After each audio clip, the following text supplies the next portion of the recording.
زخبر سلامتنا أبزلهم يبزحهم كبرات فتوات تخطات زيناتنا نزي ساعات أخبنا محدش معبارتاتن وانوي زيناتنا قريبنا لكم لنا نمكت لكم خبرنا عدم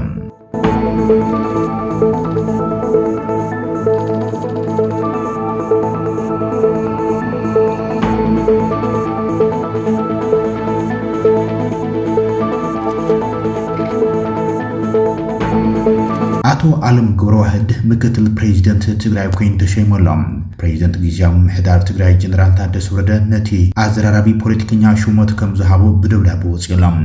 እቲ ሹመት ድማ ነቲ አዘራራቢ መሪሕነት ውሓት ዝኾነ አቶ ዓለም ገብረዋህድ እዮም ነበር አባለ ፖሊት ቢሮን ሓላፊ ቤት ጽሕፈት ውሓትን አቶ ዓለም ገብረዋህድ አዘራራቢ ኮይን ይመጽዮም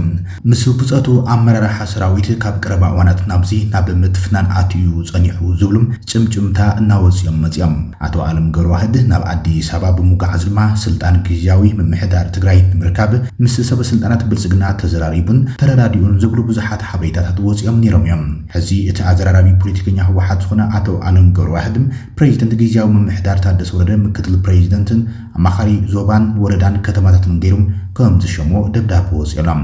እቲ ሽሞት ድማ ካብ ባሕቲ ሰነ ጀሚሩ ዝተዋሃበ ምዃኑም ካብ ቤት ጽሕፈት ፕሬዝዳንት ዝወጸ ደብዳቤ መልኪቶም አቶ ዓለም ገብረዋህድ ኣብ እዋን ፕሬዝዳንት ጊዜያዊ ምሕዳር ትግራይ ነበር ጌታቸው ረዳ ምክትል ፕሬዝዳንትን አማኻሪን ኮይኑ ተሸይሙ ዝነበረ ኮይኖም እንተኾነ ግና ኣብ ሞንጎ ብደብዳቤ አቶ ጌታቸው ረዳ ተባሪሩ ነይሮም ከምኡን ካብ ቤት ጽሕፈት ህወሓትን ካብ ሓላፍነቱ ዝተሰናበተን ኣብዚ ሕዚ እዋን ኣባል ማእኸላይ ኮሚቴን እዩ አቶ ዓለም ገብረዋህድ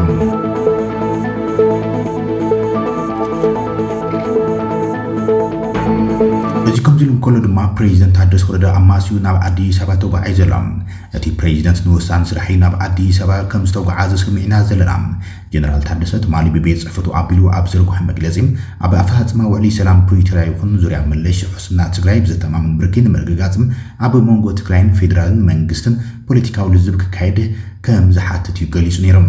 ውዕሊ ሰላም ፕሪቶሪያ ብመሰረቱ ነቲ ተፈጢሩ ዝነበረ ጽንተታዊ ኩናት ደው ንኽብልን ብዘላቕን ድማ ነባር ሰላምን ምርግጋጽን ዝተኸተመ ምዃኑ ዝገለጸ ጀነራል ታደሰም እንተኾነ ብወገን መንግስቲ ፌደራል ኣብ ምምራስ ተመዛበልትን ምውሓስ ሉዓላውነት ትግራይን ዓብዪ ክፍተት ከም ዘሎ ይገሊጹም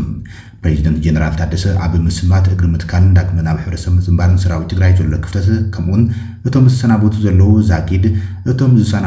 ዛጊድ ናብ ሕብረተሰቦም ዳግማይ ንኽሕወሶም ዝሕግዝ ገንዘብ እምበር መትከል እግሪ ገንዘብ ከም ዘይረኽቡ ይገሊጾም ኣብዚ ዓብዪ ጸገም ኮይኑ ዘሎ ድማ ዝተሰናበቱ ተቃልልቲ እግሪ መትከል ሓገዝ ምሃብ እንትኸውን እዚ ድማ ማሕበረሰብ ዓለም ብመሰረት ዝኣተወ ቃል ከፈጽም ከም ዝግባእ እዩ ጻውዒት ኣቕሪቡ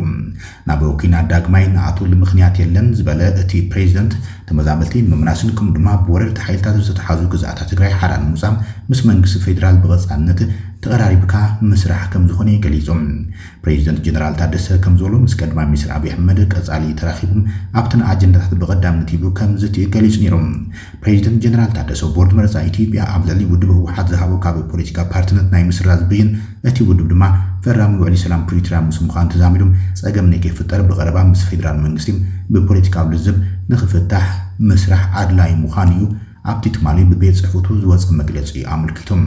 ጀነራል ታደሰ ወረደ ናብ አዲስ አበባ ተጓዒዙ ዘሎም ኣብ ሞንጎ ኤርትራን ኢትዮጵያን ከቢድ ወጥሪ ኣብ ዝመዓብለሉ እዋን ምዃኑን ብወገን ህወሓትን ኣብ ልዕሊ መንግስቲ ፌደራል ዝነበሮም ተስፋታት ኣብ ዝተማናመነሉ ኩነታት ብምዃኖም ወሳኒ ዑደትን ርክብን ምስ ቀዳማይ ሚኒስትር አብይ አሕመድ ክገብር እዩ ናብ አዲስ አበባ ተጓዒዙ ዘሎም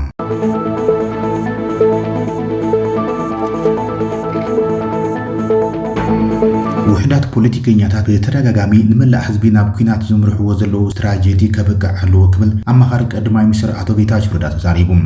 ኣማኻሪ ቀዳማይ ሚኒስትር ጉዳያት ምብራቕ ኣፍሪካ ዝኾነ አቶ ጌታቸው ረዳ ውሕዳት ፖለቲከኛታት ትግራይ በተደጋጋሚ ንመላእ ህዝቢ ናብ ኩናት ዝምርሕዎም ልምዲ ከበቅዕ ኣለዎ ኢሎም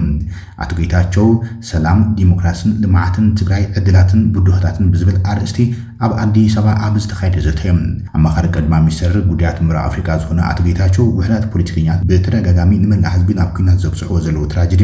ክዕጾ ኣለዎ ኢሎም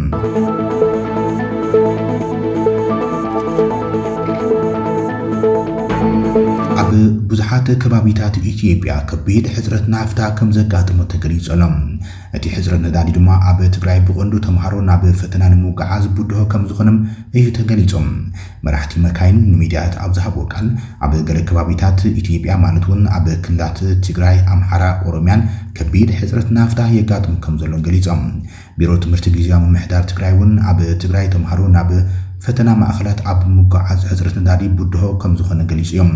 ቢሮ ትምህርቲ ጊዜያዊ ምምሕዳር ትማሊ ናብ ሚኒስትሪ ትምህርትን ሃገራዊ ኣገልግሎት ምዘናን ፈተናን ትምህርትን ኣብ ዝለኣኾ ደብዳበም ኣብዚ እዋን እዚ ዘሎ ሕፅረት ነዳዲ ድሕሪ ፈተና ናብ ስድሮኦም ንዝምለሱ ተምሃሮም ስክፍታ ምዃኑ ገሊጾም። እቲ ደብዳበ ከም ዘመላኽቶ ልዕሊ 36,000 ተምሃሮ ትግራይ ብጊዜያዊ ምምሕዳር ኣብ ዝመሓደራ ወረዳታት ኣብ ዝርከባ 247 ካልኣይ ደረጃ ኣብያተ ትምህርቲ ንዝቕፅል ዘሎ ሶኒ 23 ሰነ 2017 ዝካየድ ሃገራዊ ናይ 12 ክፍሊ መውፅኢ ፈተና ንምውሳድ ይዳለው ከም ዘለው ገሊጾም። ብመሰረት እቲ ፕሮግራም ተምሃሮ ካብ ነፍሲ ወከፍ ቤት ትምህርቲ ናብ 7 ማእኸላት ፈተና ንምጋዓዝን ድሕሪ ፈተና ድማ ናብ ስድሮኦም ንምምላስን ስታንዳርድ ክፍሊት ተወፂኡ እኳ እንትነበረም ብሰንኪ ኣብ ትግራይ ዘሎ ዳርጋ ጠቕላላ ሕፅረት ነዳዲ ዘየለ ግን ተምሃሮ ናብቲ መመርመሪ ማእኸላት ክጓዓዙም ከም ዘይከኣሉ ገሊጹ ዘሎ። ስለዝኾነ ድማ ሚኒስትሪ ትምህርትን ኣገልግሎት ምዘናን ፈተና ትምህርትን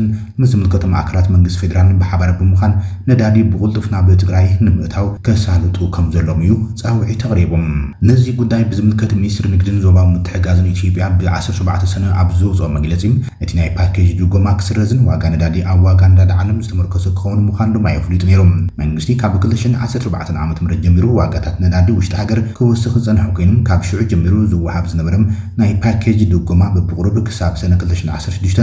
ክወርድ ክኢልዮም ኣብ መወዳእታት ሃገር ካብ ስርዓት ድጎማ ወፅያም ምስ ዕዳጋ ዓለም ክትሰማማዕ ትገብር ከም ዘላ እዩ እቲ መግለፂ ኣመልኪቱ።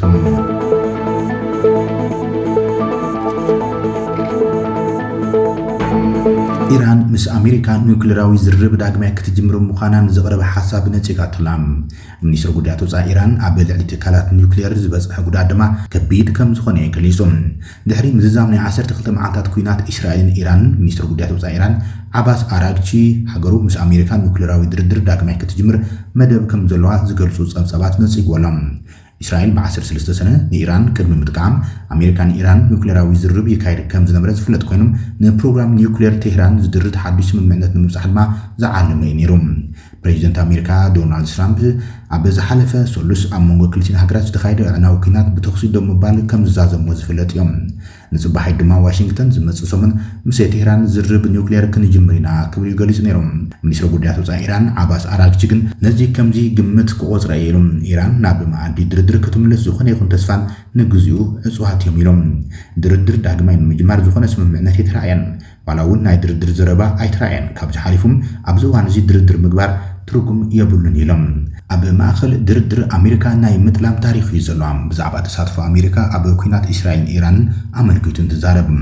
ኣራግቺ ወሲኹ ዲፕሎማሲ ገና ይቕፅለሎም ኣብ መንጎ ክልቲኦም ወገናት መልእኽቲ ምልዋጥ ይቕፅለሎ ኢሎም። ንሱ ግን ኢራን ናብ መኣዲ ዘተ ክትምለስ ድያ ኣይትምለስን ክሳብ ሕዚ ዝተወሰነ ነገር ከም ዘየለ ገሊፆም። ሻድሻይ ዙር ድርድር ኒውክሌር ኣብ ኦማን ክካየድ መደብ እኳ እንትነበረም እቲ ቆፅራ ሙሉእ ብምሉእ ዝተሰረዘ ቅድሚ 2 መዓልቲ ኩናት ምጅማሩ ኣብ ዝውር መዓልታት እዩ ነይሮም። ሚኒስትሪ ጉዳያት ወፃኢ ኦማን በድር አልቡሳይዲ ኣብ 5 ዙርያ ዝርብ ዝፃወቱ ናይ ሽምግልና ተራ ኣጉሊሖም ክልቲኦም ወገናት ብሰላማዊ መንገዲ ንኽዝራረቡም ዝከኣሎም ኩሉ ገይሮም እዮም ክብል ናዕዱ ገሊፆም። ጉዳይ ኒውክሌር ብስንክቲ ኩናት ንምዝራብ ዝያዳ ኣፀጋሚ ይኾነሉ ክብል ሚኒስትሪ ጉዳያት ወፃኢ ኢራን ገሊጹ ዘሎም። እቲ ኩነታት ብምሉእ ተቐይረሎም ከም ቀደሙ ብቐሊሉ ኣብ ስምምዕነት ምብፃሕ ኣይከኣልን ክብል እቲ ሚኒስተር ገሊፆም። ኢራን በቲ በአሜሪካ ኣብ ልዕሊ 3 ኒውክሌራዊ ቦታታት ዝተኻየደ ደብዳብ ስዒቦም ኣብ ኳተር ኣብ ዝርከብ አልኡደይድ ኣብ ዝርከብ ሰፊሕ ወታደራዊ ማዕስከር ኣሜሪካ መጥቃዕቲ ፈጺማ እያ። ኳተር ንመብዛሕትኡ ሚሳይላት ኢራን ከም ዘፍሸለቶ ገሊጻ እያ። እስራኤል እቲ ስምምዕነት ሰላም ክትኽብር ዝፅውዕ ኣራግቺ ተደራደርቲ ኢራን ሊባኖስ ኣይኮነትን ዝብል መልእኽቲ ከመሓላልፉ መምርሒ ተዋሂቦም ኣሎም። ቴህራን ካልእ ግጭት ኣይተፃወርን እያ ኢሎም። ኢራን ሊባኖስ ከም ዘይኮነት ብንጹር ገሊጽና የለና ስምምዕነት ምኩራዝ ተኽሲ እንተጥሒሶም ድማ መልሲ ክንህብ ኢና ክብል የፍልጦም። እስራኤል ኣብ ወርሒ ዳር ምስ ሂዝቦላህ ተኽሲ ዶ ምባል እኳ እንተገብረት ኣብዚ እዋን እዚ ኣብ ልዕሊ ሊባኖስ ተደጋገምቲ ቦምባታት መጥቃዕታት ትፍፅም እያ ዘላ። ዝሓለፈ ሰሙን መጥቃዕቲ ኣሜሪካ እስራኤልን ኣብ ኒውክሌራዊ ፕሮግራም ኢራን ዝሰዓበ ጉዳት ብዝምልከት ብዙሓት ሕቶታት ከም ዝተለዓሉ እዩ። እቲ መጥቃዕቲ ኒውክሌራዊ ትካላት ኢራን ሙሉእ ብምሉእ ኣየዕንዮ ዝብል ናይ ፔንታጎን ፀጥታዊ ገምጋም እውን ፕሬዚደንት ዶናልድ ትራምፕን ምምሕዳርን ኣወጢዕዎም እዮም። ሚኒስትር ምክልኻል ኣሜሪካ ፔት ሄግስት ትማሊ ሓሙስ ኣብ ዝሃቦ መግለፂ ኣሜሪካ ኣብ ልዕሊ ኒውክሌራዊ ቦታታት ኢራን ዘካየደቶ መጥቃዕቲ ዘሐጉስ ዓወት ኢሎም እቶም ቦምባታት ዕናዊ ኣይነበሩን ዝብሎም ነቲ ፕሬዚደንትን ነቲ ዕውት ተልእኾ ንምድኻም ይስዕረሉ ክብል ነቒፎም። አራግቺ ቦግኖ ኣብ ኒውክሌራዊ ትካላት ኢራን ዝበጽሐ ጉድኣት ንእሽተይ ኮነን ሕዝውን ይግምገመሉ ኢሉ ላዕለዋይ መራሒ ኢራን ኣያቶላ ዓሊ ኻሜኒ ኣብ ልዕሊ ኒውክሌራዊ ትሕቲ ቅርጺ ኢራን ዝኾነ ጉድኣት ከም ዘይበጽሕ ብምግላጽ ምላሽ ይሂቡ እቲ ጉድኣት ብሓፈሻ ልዑልን ከቢድን ተባሂሉ እዩ ዝግምገም ኢሉ እቲ ኩናት ኣብ ኒውክሌራዊ ፕሮግራም ኢራን ዘይርጉጽነት ከም ዝፈጥረን ምስ እግራዊ ኤጀንሲ ኣቶሚክ ጸዓት ዘለዎ ርክብ ዝያዳ ከም ዘበላሽውን ይገሊጾም ፕሬዚደንት ኣሜሪካ ዶናልድ ትራምፕ ሎሚ ኣብ ትሩዝ ሶሻል ሚድያ ኣብ ዝሓለፉ መልእኽቲ መራሒ ኢራን ኣያቶላ ዓሊ ኻሜኒ ሃገሩ ኣብ ልዕሊ ኣሜሪካ ተዓዊታ ምባሉ ስዒቡም ኣብ ልዕሊ ኢራን ክለዓሉ ዝኽእሉ ዝነብሩ ማዕቀባት ኣየልዕሎምን እየ ዘለኹ ክብል ገሊጾሎም